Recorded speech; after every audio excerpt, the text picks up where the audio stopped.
Bagaimana sebuah warung kecil menjadi restoran viral di Malaysia?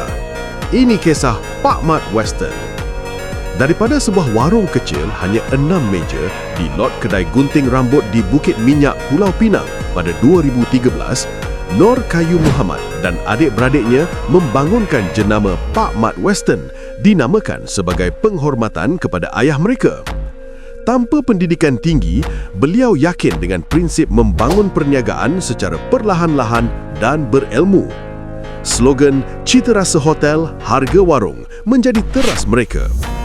Mereka merevolusikan pemasaran dengan video satira dan kolaborasi unik seperti dengan watak Mat Kilau.